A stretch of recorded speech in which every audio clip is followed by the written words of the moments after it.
Agradeço, então, as falas até aqui e agora a gente passa para a palestra dessa noite. E aproveito para lembrar que, além desse seminário de hoje, haverá outros 4 seminários e convido para que a gente consulte a página seminariosregionais.ufsc.br. E para a palestra dessa noite, cujo título Os Impactos da Pandemia na Educação Pública Brasileira e Seus Desafios, Adoecimento e Sofrimento do Professor, convidamos a professora Laide Maria Pinto de Giovanni. A professora Laide, ela possui graduação em Psicologia pela Universidade Tuiuti do Paraná, graduação em Licenciatura em Psicologia pela Universidade Tuiuti mestrado em Educação pela Universidade Federal do Paraná e doutorado em Programa Integração da América Latina pela Universidade de São Paulo. É professora adjunta da Universidade Estadual do Centro-Oeste. Tem experiência na área de educação, com ênfase em educação, atuando principalmente nos seguintes temas: psicologia, educação matemática, formação do professor e políticas educacionais do Brasil e na América Latina. Aproveito também para lembrar que ao longo da fala da professora Laide, a gente pode fazer perguntas pelo chat e ao final a professora Laide gentilmente vai interagir com a gente. Professora Laide, é com você. Muito bem-vinda.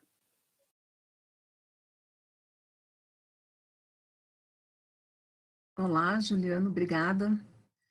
Bom, acho que primeiro eu cumprimento, né, a todos e todas que estiveram aqui nessa mesa de abertura, ao representante e à representante do Legislativo, né, a nossa representante também da Universidade Federal, representante dos movimentos sindicais, acho que as pessoas que aqui estiveram e que estão mobilizadas, né, nessa atividade que vocês estão levando ao cabo aí nessas semanas, né, para conseguir fazer um debate mais amplo, um debate com as bases, digamos assim, da educação pública catarinense. Embora os debates via web, a gente tem participado de diferentes experiências, tem proporcionado condições de atingirmos outros estados também, porque quando essa transmissão, ela alcança, é sem limites, né? Ela alcança limites inimagináveis.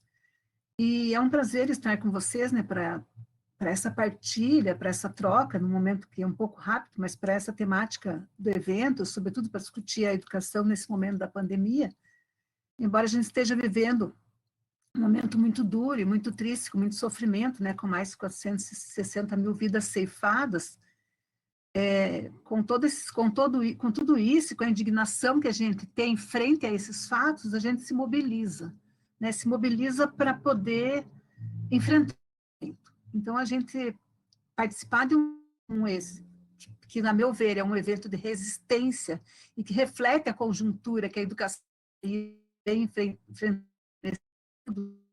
nos últimos anos e que se acirra aí com a pandemia, é um momento de resistência, né? E é um momento que nos dá condições de visualizarmos que estratégias devemos tomar para podermos estancar o que a gente tem assistido no país nos últimos no último ano, nos últimos meses, né? Tanto estancar as mortes, como estancar as suas causas, né? Então, nós vamos ter uma tarefa, eu digo que nós que estamos vinculados à educação, teremos uma tarefa muito, muito importante pela frente, né? Que é de conduzir nossas crianças e jovens em seus processos educativos. A gente já faz isso, né? Os professores e professoras, a educação básica, nós no ensino universitário, a gente faz em todos os níveis de ensino a condução, né, dos nossos alunos e alunas em seus processos educativos. Na educação básica, isso é muito mais necessário, no caso, a participação do professor é muito mais necessária nessa condução, né? A gente até consegue, em nível superior, na pós-graduação, estabelecer outras formas de relação, até outras formas via web, através do ensino remoto emergencial, mas ainda assim, como prejuízo, né, em algumas disciplinas, em alguns estágios, em alguns aspectos da formação, mas na educação básica, na educação infantil, isso é praticamente inviável, né? Embora haja defensores, né, a gente tem feito estudos, tem acompanhado de perto como é que tem sido essa vivência nas diferentes realidades do Brasil, e a gente pensa que isso realmente é inviável, né? O ensino remoto, ele é emergencial. Ele não vem para ficar e não é uma modalidade que nós vamos absorver na educação, seja ela básica ou superior, na sua totalidade, isso não tem lógica nem cabimento. E a gente precisa pensar que essa tarefa de enfrentamento, ela vai na direção de entender como que essas crianças, esses jovens, saem desse processo, né, da pandemia, como é que eles passam esse processo e como é que eles saem, visualizando que a gente, mais à frente, deve ter um retorno presencial mais efetivo e vai dar continuidade, né, com a pandemia, quem sabe já no passado, aos estudos acadêmicos em todos os níveis de ensino. Só que a gente sabe que a pandemia não afetou isso, acho que todas nós, todos conhecimento, a pandemia não afetou igualmente todas as crianças e jovens desse país da mesma forma. Né? A gente tem uma diferença na forma de impacto da pandemia, todos são afetados, e todas as crianças são afetadas, todos os jovens, mas são impactos diferentes. Algumas pessoas têm mais condições de superar esse período e outras não. Então, assim, esse é o grande desafio, que conforme o lugar social que cada criança ou cada jovem ocupa nessa sociedade, é que eles vão ter condições melhores ou não de superar essa fase. Isso sem contar a questão das perdas afetivas em relação às mortes, né? Porque já falaram no início, e eu reafirmo, são 460, quase 470 mil já pessoas que faleceram por conta da Covid, então são 460 mil famílias, praticamente, que estão sofrendo a perda, né, de um ente querido.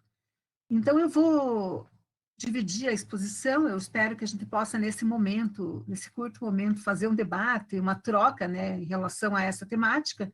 Eu vou dividir em 3 partes, que eu vou tomar alguns dados em relação à pandemia, muito rapidamente, as condições de acesso, né, que se encontram crianças e jovens, condições de trabalho, né, de professores e professoras, e, por fim,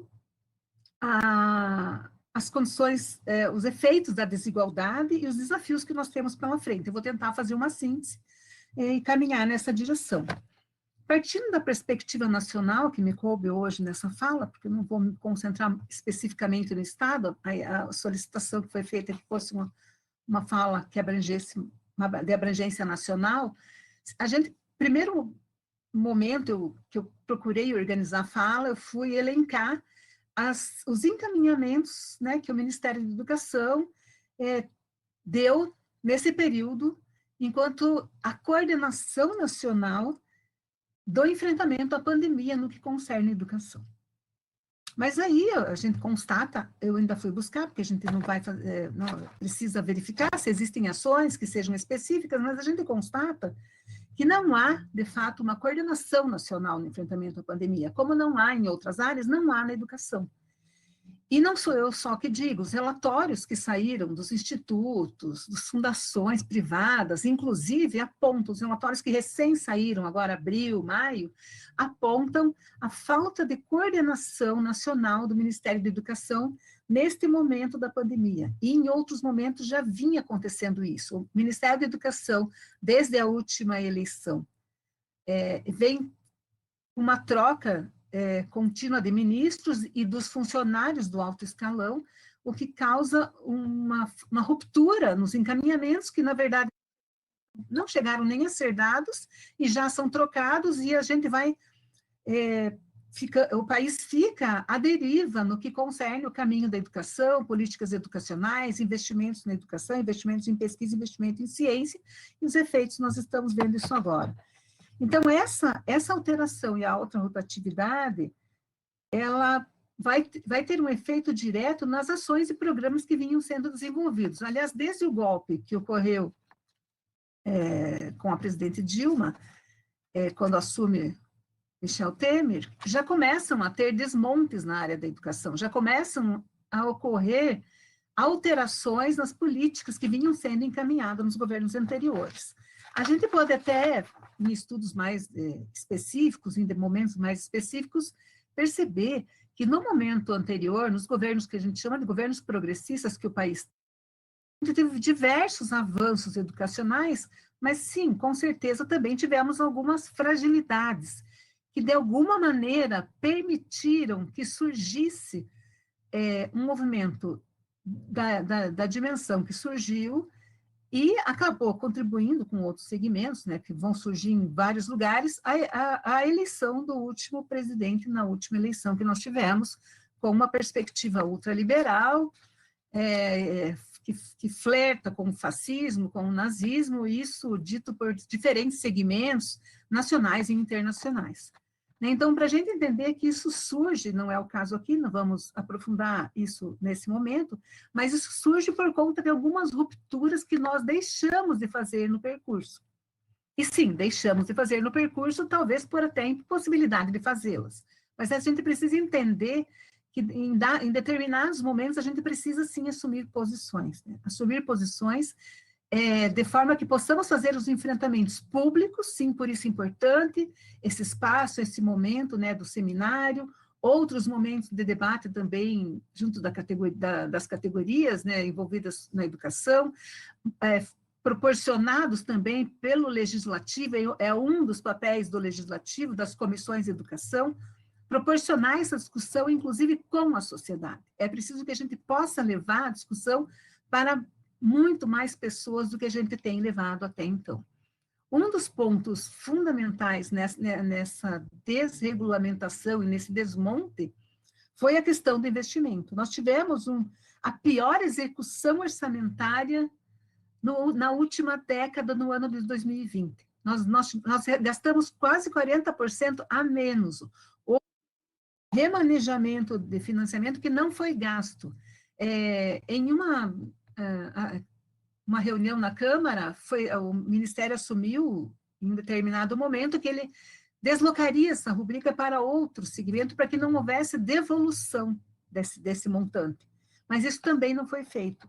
Então, há uma execução orçamentária pífia e que não atende às demandas da pandemia. Os municípios do país, em diferentes momentos, se viram sem condições de financiamento, sem ter condições de dar a estrutura para o funcionamento da educação com as exigências que a pandemia fez, que foram as questões, inclusive, tecnológicas. E, ao mesmo tempo, o MEC com um dinheiro e não repassa para esses municípios. Então, não houve um planejamento emergencial que pudesse dar conta dessa execução orçamentária, né? Não foi exatamente por falta de dinheiro, foi uma inoperância orçamentária ou uma falta de interesse político a esse respeito, né? Inclusive, na questão dos cortes do ensino superior, não é? Nós tivemos cortes, esses cortes vêm sendo um crescente nos últimos anos. E ele vai culminar, é claro, com a falta de condições do desenvolvimento até da própria vacina. Nós temos conhecimento, possibilidade de desenvolver uma vacina própria, como agora já está acontecendo, mas tínhamos a possibilidade, anteriormente, de já ter desenvolvido tecnologia própria. Isso, nós estamos falando agora da pandemia, mas eu digo isso em várias áreas, são várias pesquisas importantes e necessárias para a população, para o povo brasileiro, e que foram cortadas, estão sendo cortadas. A gente tem assistido grupos de pesquisadoras e pesquisadores nas grandes universidades, fazendo vaquinhas virtuais para poder dar continuidade a alguns experimentos que são cruciais para o bem-estar da nossa população. Então, é preciso que a gente apresente isso e compreenda que esses aspectos são aspectos fundamentais. Então, se cruza uma falta de orientação com um orçamento praticamente insuficiente, no caso, o gasto orçamentário insuficiente para a demanda que a gente tinha necessidade. E é bom a gente dizer também que antes da pandemia, a gente já tinha 1/3 das crianças e adolescentes fora da escola. A gente já estava tendo um problema de evasão escolar que vinha se anunciando, né? Por conta da própria crise financeira, que também se anuncia antes da pandemia, né? A crise financeira não é resultado exclusivo da pandemia, ela vem se aproximando, nos últimos anos, ela vem se acentuando por falta de uma política de industrialização, uma política de investimentos e uma série de questões. Assim, o Brasil foi afetado em diferentes áreas, de diferentes maneiras, mas que todas em comum, que seria um empobrecimento profundo da população. A gente já tem mais de 14 milhões de pessoas na miséria, né, no último dado que saiu, um índice que a gente já tinha superado nessa marca de país de miseráveis, a gente volta a ter essa quantidade, e a tendência dessa cifra, digamos assim, dessa quantidade de pessoas vivendo abaixo da linha de pobreza é aumentar, se não houverem políticas e uma mudança no rumo que o país segue. Então, nesse sentido, né, os municípios, não tendo um plano geral que pudesse conduzir municípios, estados, para num caminho coletivo para a superação dessa situação, então os estados, com as suas condições desiguais também, e as suas características, tomaram as suas decisões, e os seus municípios também. Há gestões estaduais que acompanham e fazem o papel de mediador entre os municípios, que conseguem dar uma certa equidade nessas relações. Mas há gestões estaduais que não fazem isso de uma maneira decisiva. Liberam orientações, mas não fazem intervenções específicas. Isso também é outro prejuízo. Então, há locais nesse país que o município se vira como pode, de certo modo. Tá? E a gente chegou a um ponto que virou quase que um salve-se quem puder, porque como não há plano articulado, é necessário que se faça em nível estadual, que o Estado articule o município, mas isso depende também do âmbito federal. E quando o federal não se posiciona apoiando as decisões dos estados, isso é mais complexo ainda. Então, é muito difícil atuar nesse momento da pandemia, atuar politicamente, atuar dizendo à população o que se passa, porque há muitos discursos circulando pela sociedade, muitos falsos, muitos que não têm fundamento, mas que têm um poder dado o lugar de onde ele parte.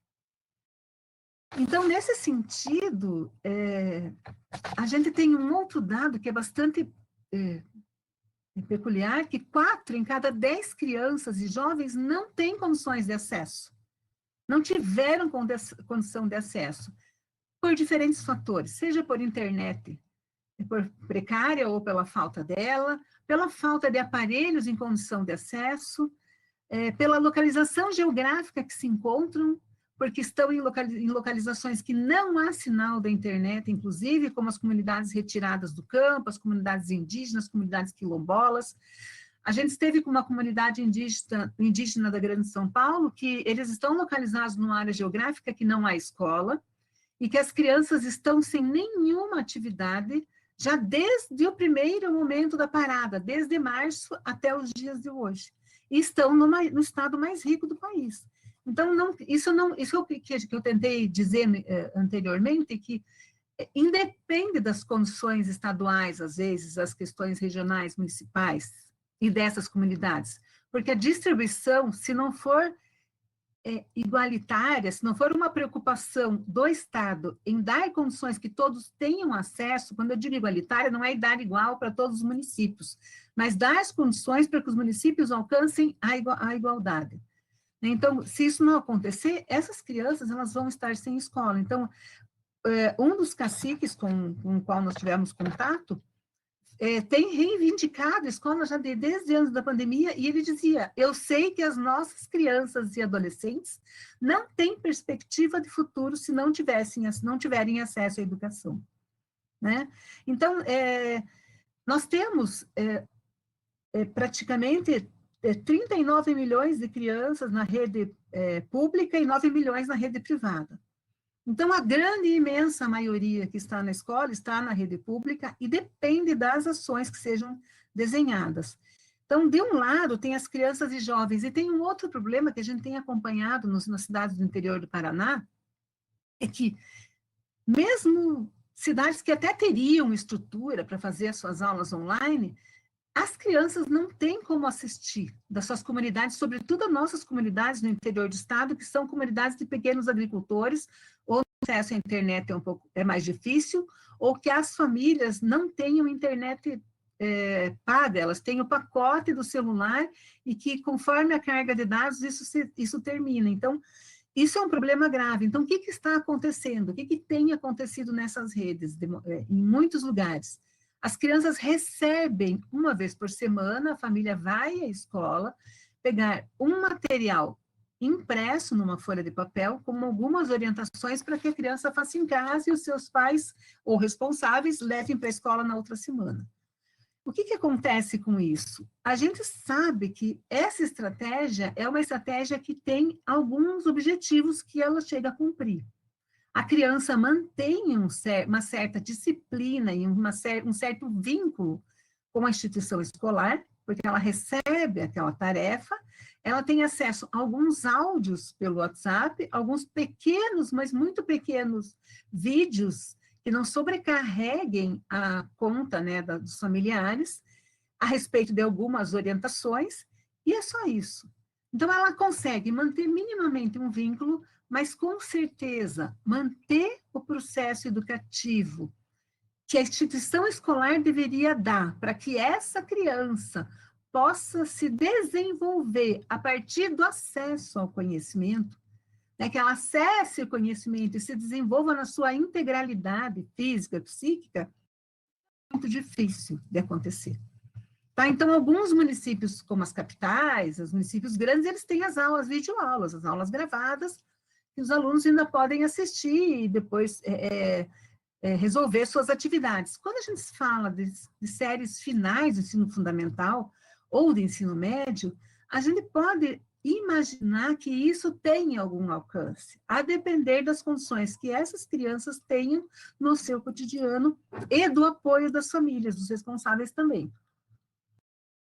Mas muitos desses alunos e alunas se perdem pelo caminho, porque nesta modalidade, a gente não consegue ter um controle como a gente tem um controle no cotidiano de sala de aula, onde você tem imediatamente após o ensino, ou durante o ensino, ou no processo de ensino, você tem as respostas dos alunos coletivas, num processo de diálogo, de discussão que você, como docente, vai corrigindo, vai levando o raciocínio daquela criança, se for muito jovem ainda, das séries iniciais, para uma compreensão próxima do conhecimento científico. E isso, em todos os níveis, conforme a idade, vão ter complexidades diferentes. A importância dessa intervenção do professor e da professora durante o processo educativo é fundamental.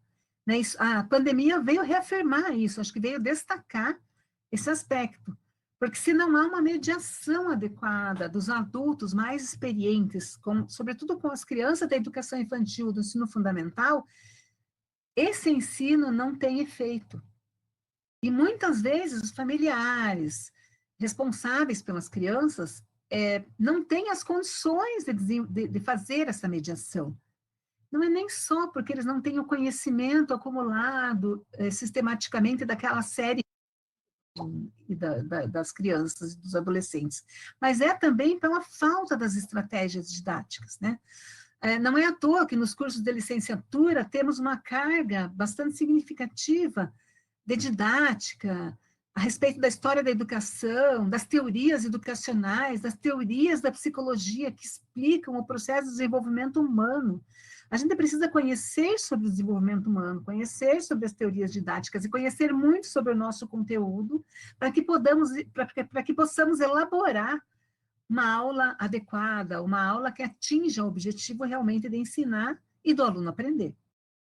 Então, esse problema, ele está presente, de um modo geral, até nas redes que conseguiram alcançar alguma condição de ensino remoto emergencial. Tá? Agora, por outro lado, nós vamos ter os professores com uma ampliação da carga horária de trabalho. Então, há um tempo de trabalho que se dilui na atividade remota. A gente já vinha assistindo, em função das redes sociais, dos grupos de mensagem, dos messengers, né, do WhatsApp, a gente já vem assistindo uma absorção do nosso tempo externo ao trabalho por meio dessas estratégias, desses mecanismos tecnológicos, né? Você tem grupos de WhatsApp de trabalho, grupos de atividades de trabalho, que te demandam final de semana, domingo, qualquer horário do dia e da noite, porque você fica numa implicação de ter que responder muitas vezes. É um exercício que fazemos, colocar um limite, para que possamos realmente ter as 40 horas, 44, seja quanto for a tua carga horária, 30 de trabalho, e no outro lado ter o direito ou ao lazer, ou ao estudo, ou aprofundamento, para reverter para o próprio trabalho. Então, a gente assim, vê grupos de professores e professoras, inicialmente, bastante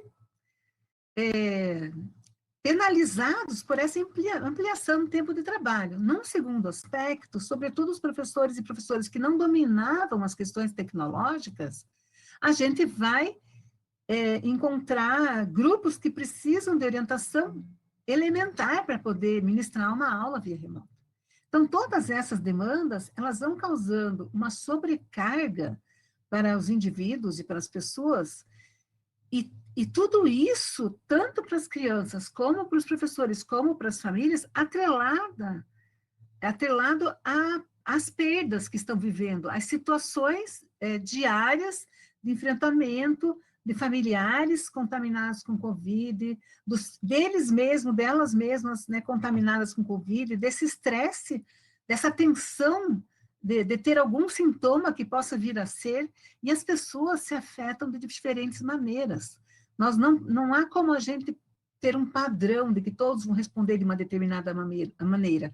Conforme as condições históricas e sociais que as pessoas se encontram, as reações vão ser mais acentuadas ou não. E as perdas em relação às mortes, elas vão pairar como se fosse um fantasma, e a gente sente que, inicialmente, as pessoas tinham uma ideia que os números pareciam que estavam distantes, eram números de mortes, daí começa a ficar próximo, começa a ser um vizinho, um parente, uma pessoa próxima, uma pessoa de dentro da sua casa, e isso vai tomando a vida das pessoas de tal maneira, e as pessoas não sabem necessariamente lidar com isso. Então, isso é um outro aspecto. Então, a gente tem percebido também um número acentuado de crianças e jovens, de professores e professoras com problemas de depressão, com problemas de sofrimento profundo para enfrentar o cotidiano. E isso é uma coisa esperada, porque é um sofrimento frente a uma ameaça real. Então, professores e professoras, quando são forçados a voltarem ao ambiente de trabalho sem as devidas condições, que é um outro ponto, as escolas estaduais e municipais não têm a mesma condição.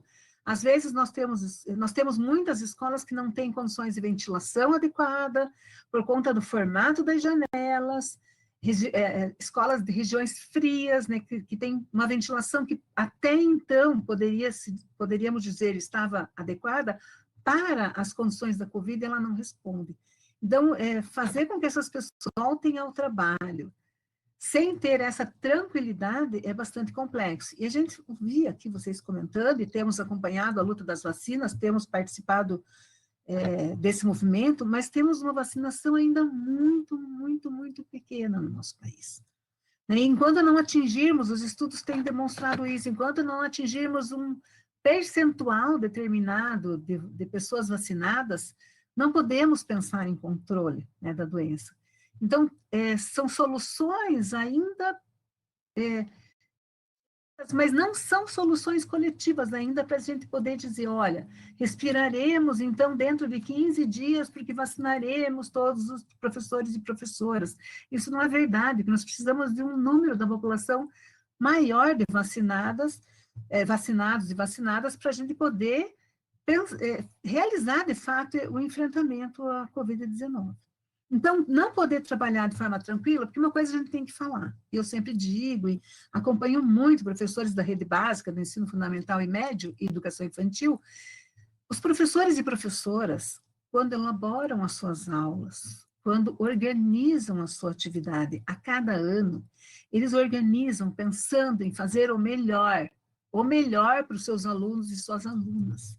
Às vezes, as condições concretas não permitem que eles façam o melhor, por desconhecimento, por uma formação ainda insuficiente. A gente sabe que a formação nesse país já vem sendo feita pelo ensino à distância, e muitas vezes com muito pouca qualidade, muito pouco conteúdo de fato necessário, que depois o professor e a professora vão necessitar na sua ação profissional, mas quando eles elaboram as suas ações, eles elaboram procurando fazer da melhor forma possível. Então, a gente precisa compreender isso. Então, o desgaste, porque às vezes olha e pensa, e tem uma ideia equivocada em relação ao corpo docente. Ou acham que não estão fazendo o suficiente, ou acham que não estão fazendo direito. Isso não é verdade, não é fato. Não há professor e professora, de modo geral, a gente pode ter uma exceção, outra exceção, mas de um modo geral, que não execute o seu trabalho com maior compromisso. As falhas acontecem, mas não acontecem por uma decisão racional do professor ou da professora. São insuficiências que formação continuada, que não há mais articulada nesse país, como a gente vinha tendo, e conforme o Estado, temos tido muito pouco, um acompanhamento dos cursos de formação inicial é fundamental, é um direito da população saber da qualidade desses cursos, a população precisa ser informada dessa qualidade. Então, são questões que a gente tem percebido que o país tem colocado de lado e que o efeito vai ser, no final, né, em última instância, dentro da sala de aula. Mas as causas não estão dentro da sala de aula, elas estão fora, são estruturais. Outro aspecto ainda que a gente tem, em relação às questões familiares, da questão do atendimento, não atendimento e da condução, são os problemas que têm afetado as famílias de diferente maneira. A gente falou das questões das perdas, das mortes, do luto que as famílias têm passado, mas também do desemprego e da falta de condições de prover minimamente seus familiares, suas crianças, seus jovens, com alimentação, que é uma coisa básica. A gente tem, nesse país, miséria e tem fome outra vez. A gente tem muitas crianças de volta na rua com suas mães, catadoras de lixo. A gente percebe nas ruas andando com as suas filhas, com seus filhos, junto com ela, porque ela não tem onde deixar. Não tem nem como deixar em casa sozinha, ou deixar crianças sozinhas, então ela vai com toda a família para a rua e priva, consequentemente, a criança daquele ambiente escolar. Então, toda essa situação, e não tem condições, durante o processo, durante os dias, né, que são consecutivos, todos os dias com essas atividades pesadas, não tem condições de parar muito tempo e fazer o atendimento adequado, porque as energias vão se exaurindo, né? As energias vão se exaurindo e as pessoas passam a viver quase que como autômatas, como se fosse se resignando, né? Eu disse no início que a gente precisa ver tudo isso, olhar para essa situação e manter indignação.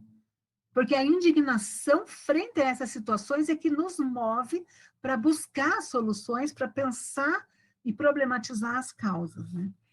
Então, a desigualdade desse país que já é histórica. A gente tem níveis de desigualdade há algum tempo, os níveis piores, né? A gente atingiu níveis piores de desigualdade nos últimos índices que saíram. Nós estamos nas últimas colocações de desigualdade. Níveis de desemprego. São combinações que a gente precisa superar, eliminar. Nós não podemos conviver com isso. Então, os enfrentamentos. Então, pensando nesses aspectos gerais, porque eu sei que a gente discute isso, mas a gente precisa voltar a dizer isso em todos os espaços, em todos os momentos que seja possível.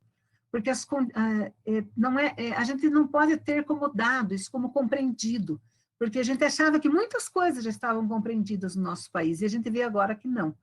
Né, que as pessoas têm se colocado, se posicionado, muitas vezes, sem ter compreensão daquilo que dizem.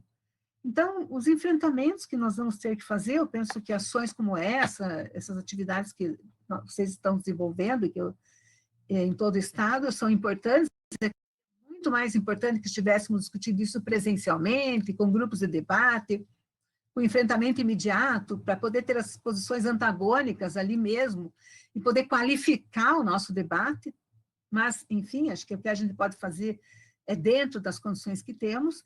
Então, um primeiro enfrentamento que tem que ser feito são as condições de trabalho.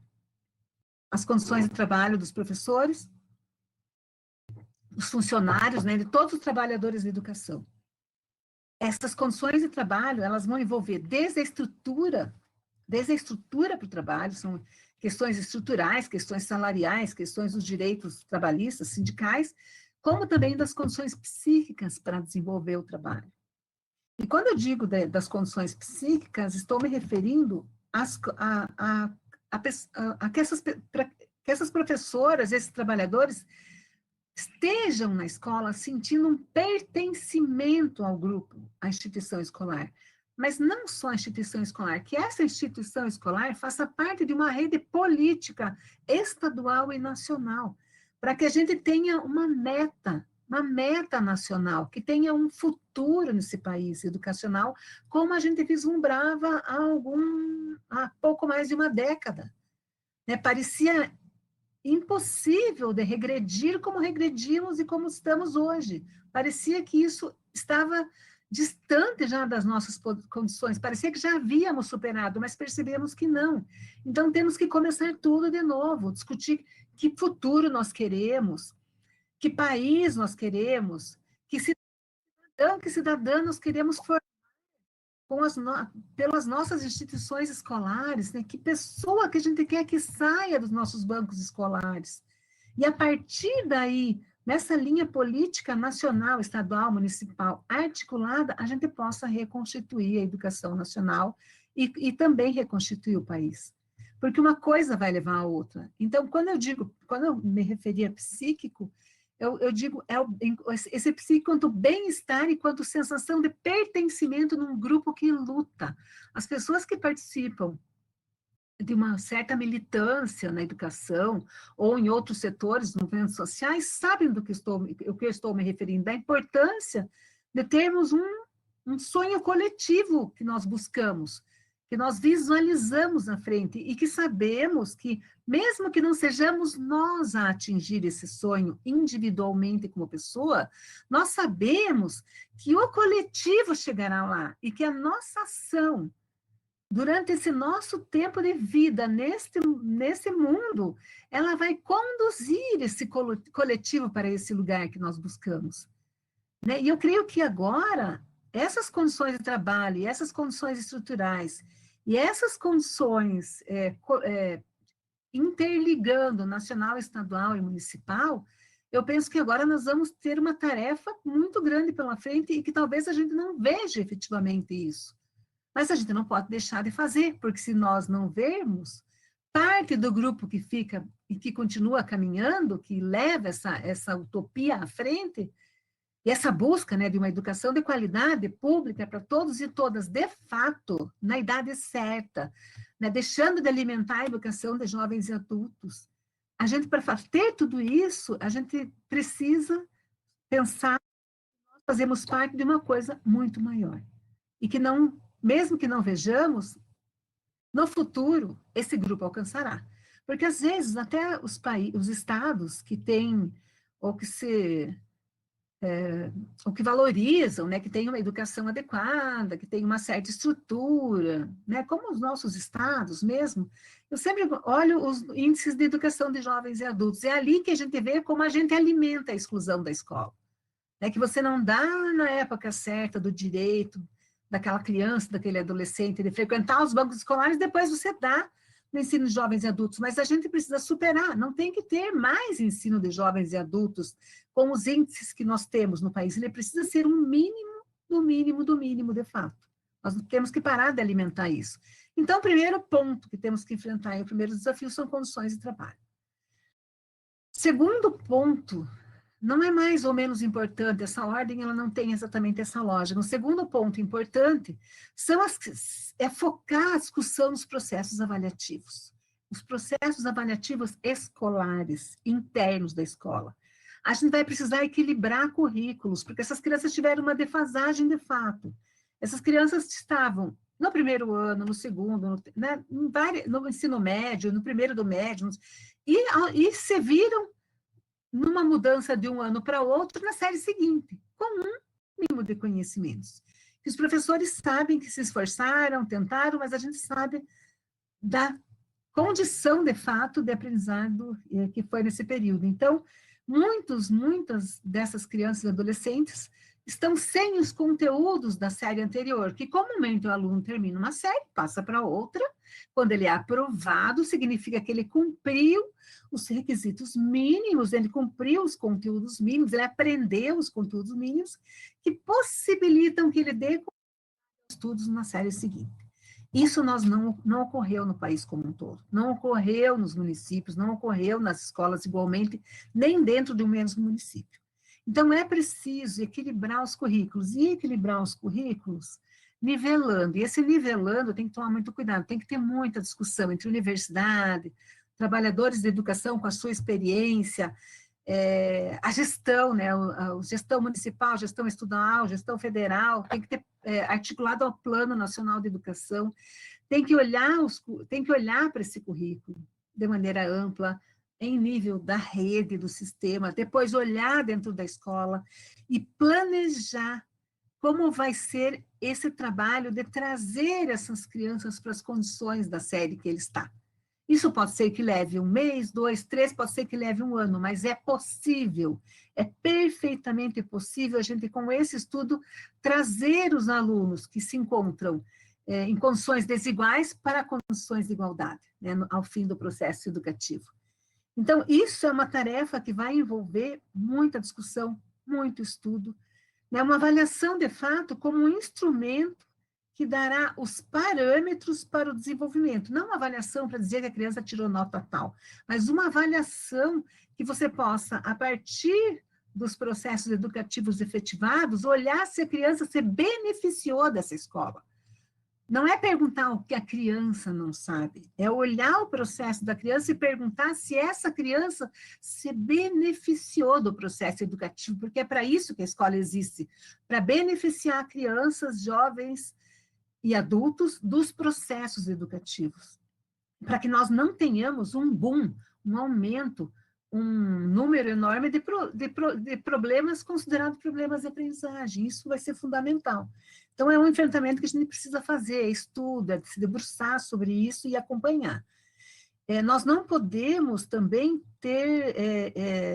atribuir problemas às condições de ensino, de processos pedagógicos, a questões orgânicas. A gente tem que cuidar muito com o processo de medicalização, que é um processo que vem se acentuando no país nas últimas décadas de forma assustadora. A gente tem um número imenso de crianças diagnosticadas com uma possível transtorno da atenção e com outros supostos transtornos e que tomam medicação rotineiramente, né? Nós temos um número absurdo de crianças que fazem uso de remédios que não são nem comprovadamente eficazes para a faixa etária que são ministrados. Isso tem a ver com a lógica, né, que a indústria farmacêutica tem nesse país e os acordos, né, porque nós temos desde 64 uma entrada da indústria farmacêutica, o golpe civil-militar de 64 teve um grande financiamento das indústrias farmacêuticas. João Goulart, no seu último discurso, diz isso, da onde vem o dinheiro que financia o golpe, e de lá para cá eles se instauram, e por uma fragilidade da nossa legislação, e por uma dispensação sem controle dos medicamentos né, que são tarja preta, nós temos inúmeras crianças que fazem uso dessa medicação. Se não tomarmos cuidado, as questões educacionais vão ser tomadas como orgânicas. E isso pode ser acentuado, uma coisa que a gente já vem enfrentando e pode se acentuar ainda nesse período, então é mais um desafio. Um terceiro ponto é orientar as famílias, né, familiares responsáveis, como que eles podem potencializar o desenvolvimento dentro das condições que cada família tenha, dentro das condições que cada família tenha no seu cotidiano, nas formas de interagir com as crianças e adolescentes. E também amparar essas famílias, no sentido de ajudá-las a se organizar para trabalho, para se inserir em cooperativas, para se inserir em espaços onde possam ter acesso aos bens materiais que vão dar sustentação à sua condição de manter, né, um certo equilíbrio no seu ambiente familiar, dadas as condições que nós vamos sair dessa pandemia, né, com uma miséria bastante acentuada, localizada, né, e que vamos ter que fazer esse enfrentamento, né. E eu acho que um último ponto para a gente poder daí partir para o debate, não vamos avançar muito, é ter em mente, eu volto a afirmar, que esse enfrentamento é coletivo. Não há como realizarmos esse enfrentamento individualmente. O enfrentamento individual, ele é fadado ao fracasso. Ele leva ao sofrimento, porque sofrer sozinha derrotas nesses processos de enfrentamento também é muito mais difícil, porque nesse processo de disputa do pensamento hegemônico, de que sociedade nós queremos construir, de que educação nós queremos para as nossas crianças e adolescentes, nessa disputa pela hegemonia da definição de políticas, a gente tem derrotas. E as derrotas individuais, elas podem se tornar insuportáveis. As derrotas só não são insuportáveis para nós, e nós sempre nos reerguemos e voltamos a enfrentar, porque estamos no enfrentamento coletivo. Porque sabemos que não estamos sozinhas. Então, há que se ter uma articulação e uma luta pela articulação entre os entes federados e entre os sistemas. O nosso país não tem e nunca teve um sistema nacional de educação que organizasse e definisse uma política, nunca teve um rumo em que a sociedade organizada, junto com todos os setores, pudesse debater, discutir e dizer temos uma política e temos o Sistema Nacional de Educação e vamos trabalhar nessa direção. Não. Cada município pode ter seu sistema, cada estado, e aí nós ficamos à mercê dos interesses, das disputas. O grande desejo, o grande projeto para o nosso país, que o neoliberalismo impôs, a gente está cumprindo. Essa fragmentação, essa falta de articulação, ela só interessa aos grandes grupos educacionais que nós temos no país atualmente. E são grupos que estão aí na Bolsa de Valores, são grandes grupos internacionais que dominam praticamente o ensino superior, porque eles têm a maioria dos alunos que estão em ensino superior nos seus bancos. Né? E isso é um enfrentamento que temos feito há muito, muito tempo. Educação não é mercadoria. Não é mercadoria. A educação necessariamente precisa ser pública, gratuita e laica, sobretudo pública, gratuita e laica. Temos que lutar e enfrentar. E precisamos caminhar, e é só com o conhecimento que nós vamos caminhar na direção de uma soberania tecnológica.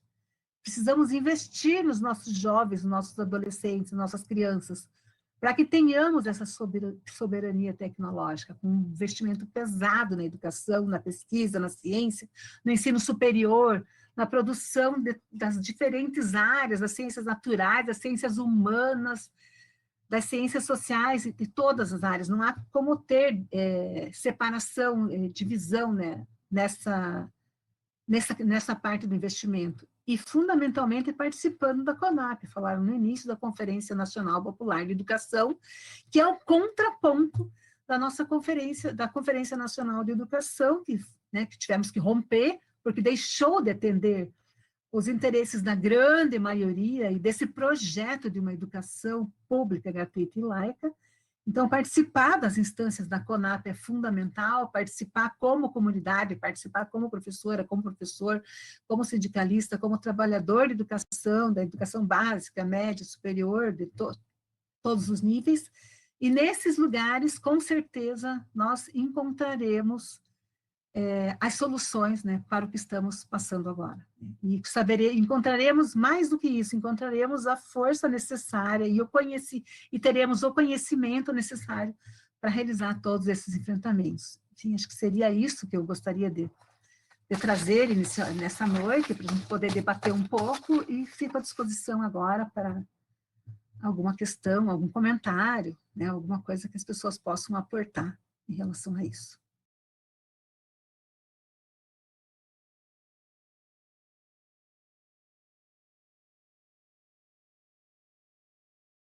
Professora Laide, muitíssimo obrigado, né, em nome da comissão organizadora e também acho que em nome de todas as pessoas que estão aqui assistindo a gente.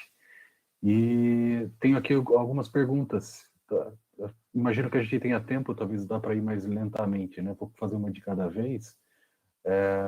A primeira pessoa diz para a gente, essa primeira questão que a gente tem aqui, né? O que você pensa como a educação como serviço essencial, essa questão da educação como um serviço?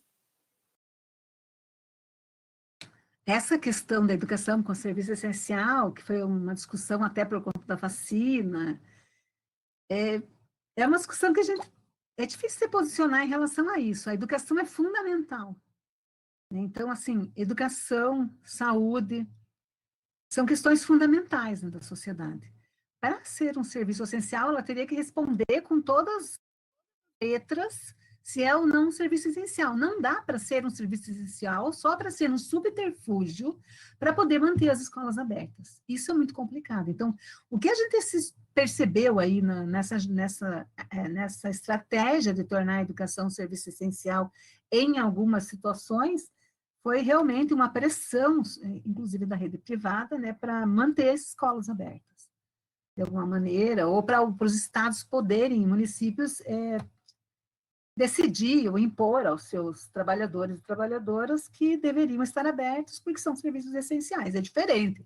É diferente quando você se refere em segurança pública, outras questões, e tem a questão ainda dos movimentos de greve.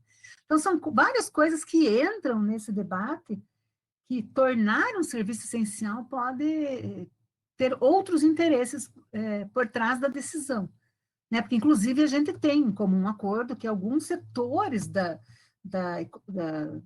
economia, alguns setores do país são serviços essenciais, que têm limites, inclusive, nas suas ações, né, de reivindicação, de paralisação, sobretudo de paralisação, né, que é um direito de todo e qualquer trabalhador e trabalhadora, mas existem limites aí na legislação. Então, torná-la essencial é bastante delicado. Essa foi uma decisão que não é uma decisão que, a meu ver, seja, de fato, venha beneficiar, nesse momento, a educação da forma como está, ou do jeito que ela foi colocada, né, do jeito que a decisão foi colocada. Mas eu acho que ainda tem que ter debate e acúmulo e entender o que está por trás, de fato, né, a gente tem participado desse debate, mas tem muita coisa aí que ainda vai surgir, vai aparecer. Acho que o pessoal sindical que está aqui, né, o movimento sindical, tem um debate mais ainda apurado em relação a isso, mas acho que são questões que são delicadas e tem que ter cuidado. Eu não vejo como que ela pode beneficiar neste momento. Legal. Passo, então, uma outra pergunta que a gente tem aqui. O que poderia ser uma política educacional em contexto de pandemia que respeitasse a saúde, a prevenção e o ensino ligado à realidade, né? O ensino remoto seria mesmo a única solução? E aí a pergunta continua, digo isso pois naturalizamos que não se dá para fazer presencial, fizemos remoto. É muito importante desnaturalizar, pensar em outras formas. Um comentário pergunta, né? A pergunta é, que outras formas, talvez?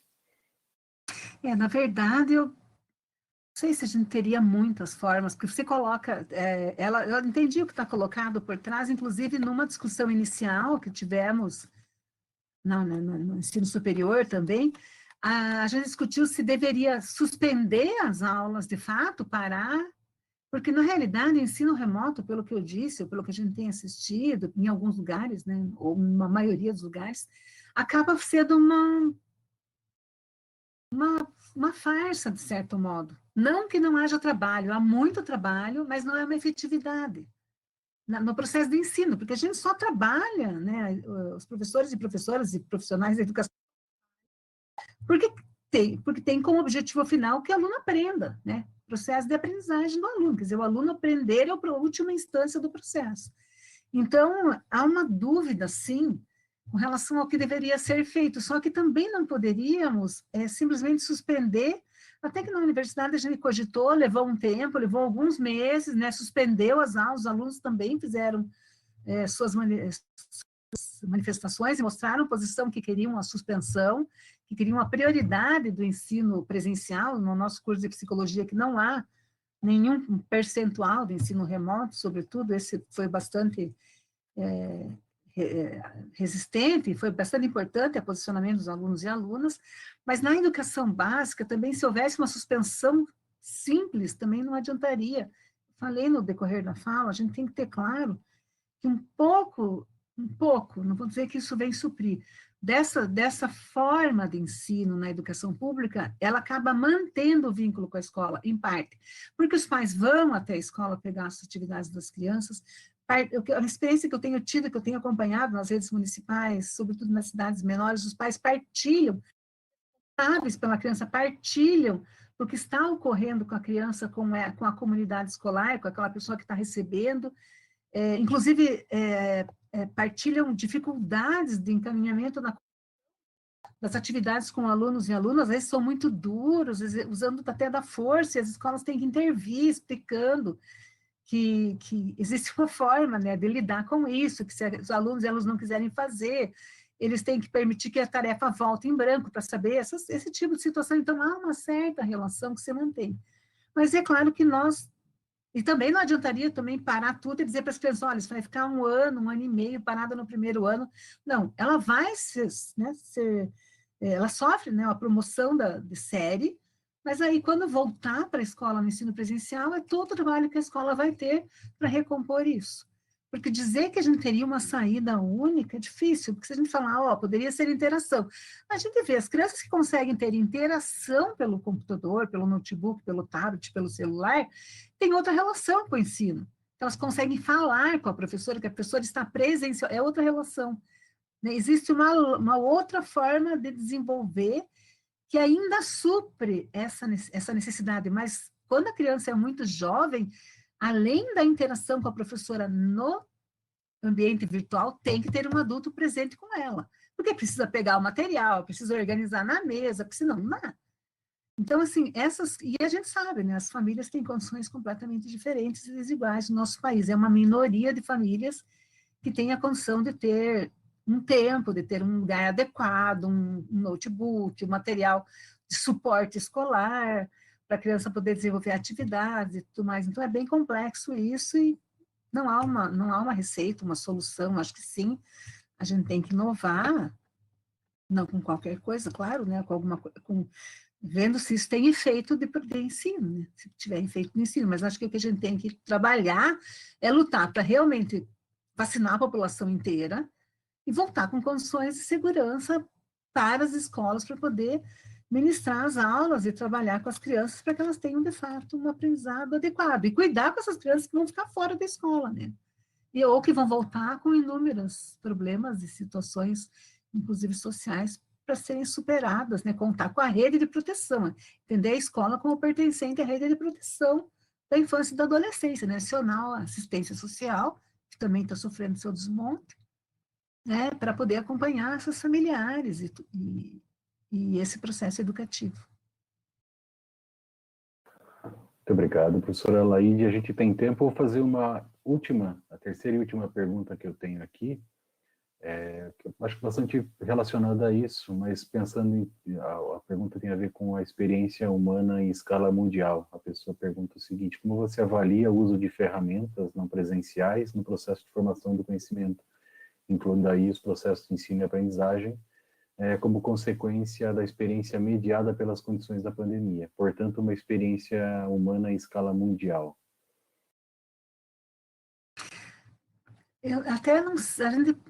Essa experiência está em escala mundial, mas ela é desigual, né, como eu já digo, porque assim, vou dizer assim, que não é igual, por exemplo, a gente pode ter um aluno aqui que tem acesso à internet, tem condições de ter essa aula, mas a gente vai ter um aluno também em outros países, Noruega, Dinamarca, Nova Zelândia, que também vão ter esse acesso, mas que estão numa comunidade letrada.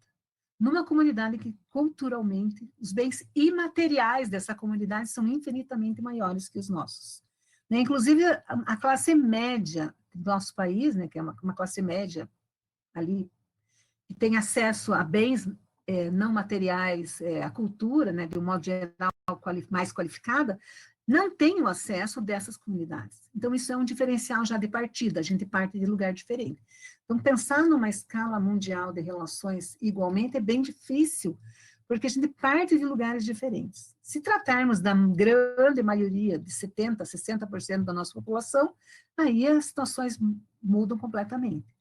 Então, é claro que as tecnologias, elas precisam, sim, estar presentes no processo educativo.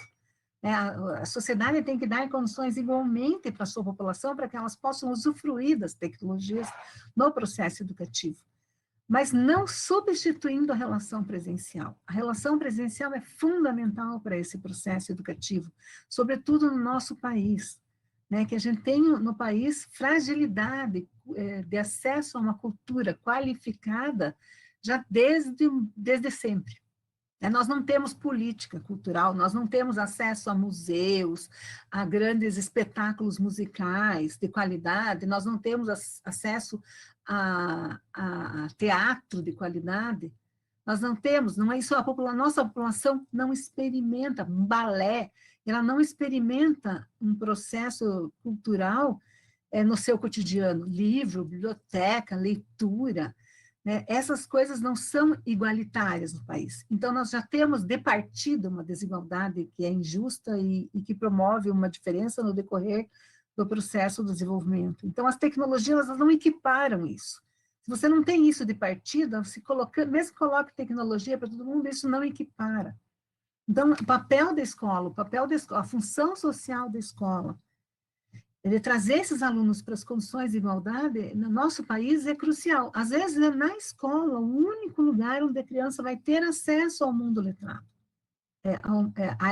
ao mundo da literatura, ao mundo da arte, ao mundo do conhecimento, das ciências, de modo geral. É o único lugar. Então, a escola tem um papel fundamental, e a mediação do professor e da professora, nesse caso, é fundamental. Então, não dá para a gente falar de uma experiência em escala, nesse sentido, né, mundial, porque as condições de desigualdade são profundas, né? Então, a gente precisa, sim, acho que pensar como que se dão os processos. Defendo a ideia que a gente olhe os outros países, né? Eu estudo América Latina, mas também trabalho com alguns países europeus e algumas pesquisas que a gente desenvolve com alguns países europeus. Mas a gente tem que olhar, sim, outros sistemas, tem que olhar outras experiências e tem que olhar para nós, mas olhar as experiências e não copiá-las, olhar as experiências e colocar sob o olhar crítico. Não olhar como um país eternamente colonizado, que olhamos deslumbradas para experiências externas. Olhar essas experiências e trazer para nós, sob o olhar crítico, e trazer para a nossa realidade aquilo que, de fato, pode contribuir e não nos subordinar. Então, acho bem importante a temática que você coloca. Eu acho que é um tema que a gente não esgota e não dá para finalizar numa fala curta. Acho que mereceria um debate intenso, né, o papel das tecnologias, a importância de políticas, né, do desenvolvimento das tecnologias educacionais a serviço, né, dos processos educativos.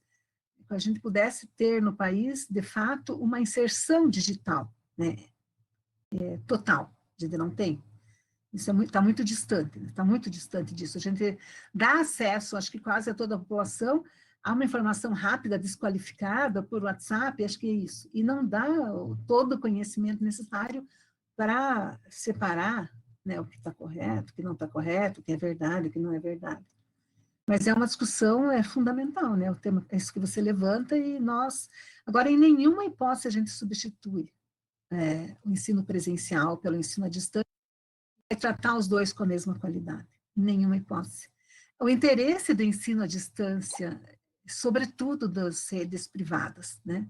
É uma luta que eles vêm travando já há décadas nesse país para conseguir ampliar cada vez mais, oferecer cursos cada vez mais nessa modalidade à distância.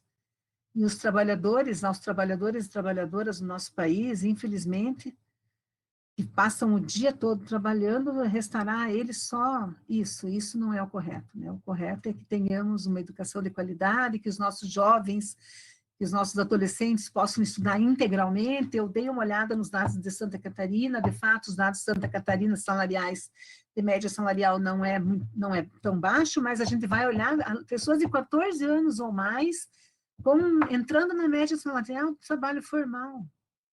Eu até quero esmiuçar mais isso, porque eu não consegui me aprofundar nas planilhas, Mas 16 anos ou mais, a gente tem que lutar para que 14, 15, 17, 18, 19 estejam na universidade estudando, ou na formação técnica, mas estudando, né? Como nos institutos federais, com as suas bolsas, com as suas residências. É isso que nós temos que lutar. E não ficar nos satisfazendo que os jovens e adolescentes nessa faixa etária tenham aí um salário razoável, médio, porque isso é uma ilusão. É uma ilusão. A gente precisa, de fato, dar condições de estudo, depois dar condições de trabalho, com remuneração adequada, mas isso tudo é importante na vida de um indivíduo para a sua formação integral das coisas no seu tempo. Acho que seria isso.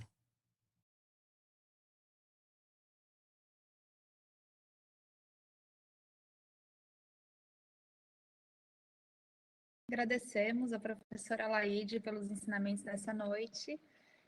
E lembramos que amanhã daremos continuidade ao seminário, que se iniciará às 9 horas, com a apresentação do monitoramento do Plano Estadual e Municipais de Educação pela deputada Luciane Carminati.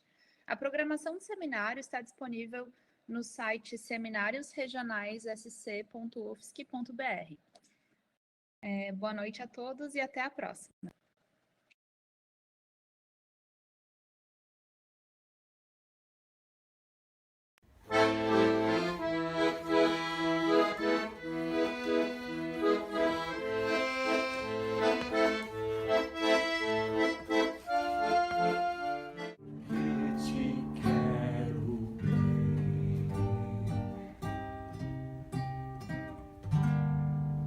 Era uma vez um menino que se chamava Natanael.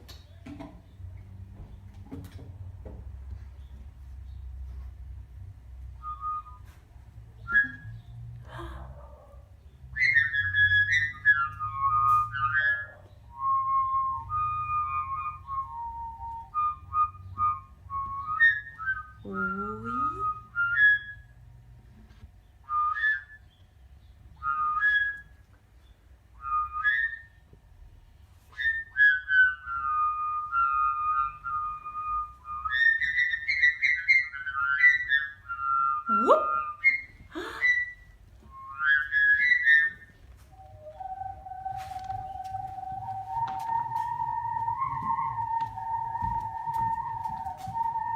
Este menino morava numa cidadezinha chamada Mensageira do Lima. Ele ajudava o seu pai e a sua mãe noite e dia, num trabalho muito humilde e também muito cansativo.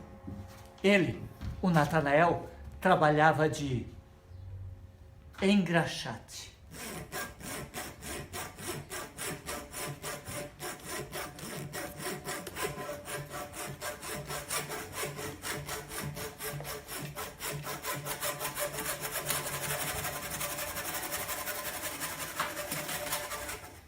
Natanael engraxava sapatos de gente muito rica.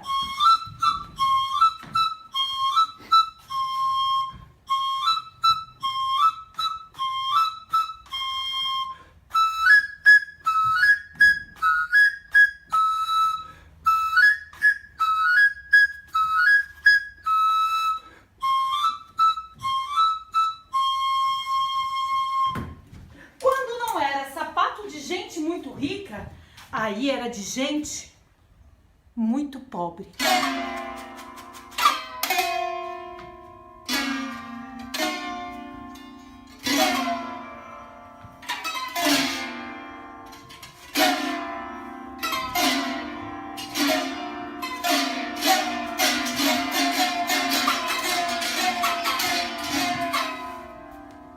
Natanael também engraxava sapatos de gente feliz!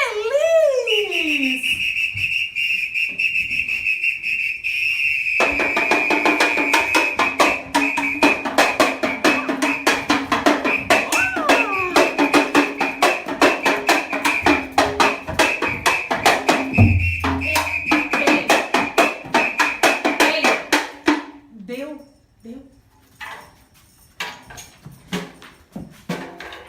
Quando não era sapato de gente feliz, Aí era de gente muito brava.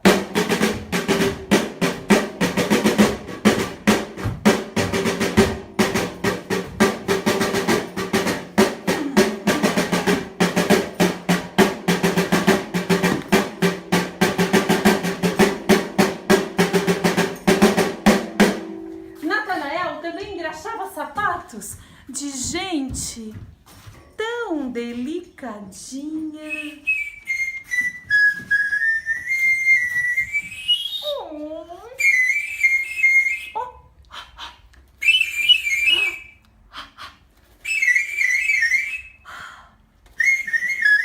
Opa. Onde sempre vai perceber os detalhes.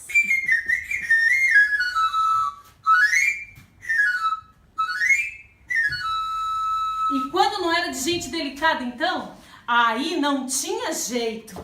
Porque daí era de gente totalmente sem jeito nenhum. Peraí. Tinha um negócio aqui. Isso, fica aí. Sem jeito nenhum.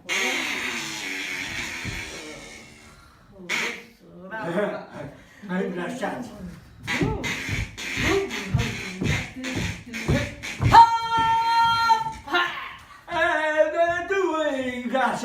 Engraxate. Engraxa. Catinga.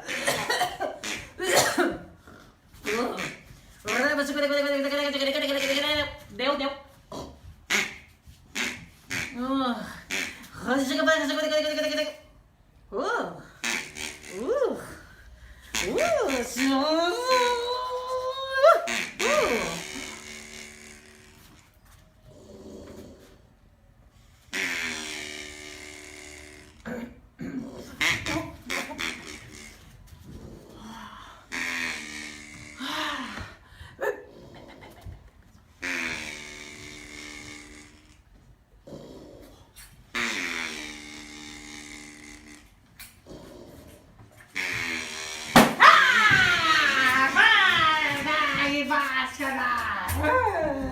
E era assim que Natanael passava dia e noite engraxando sapatos.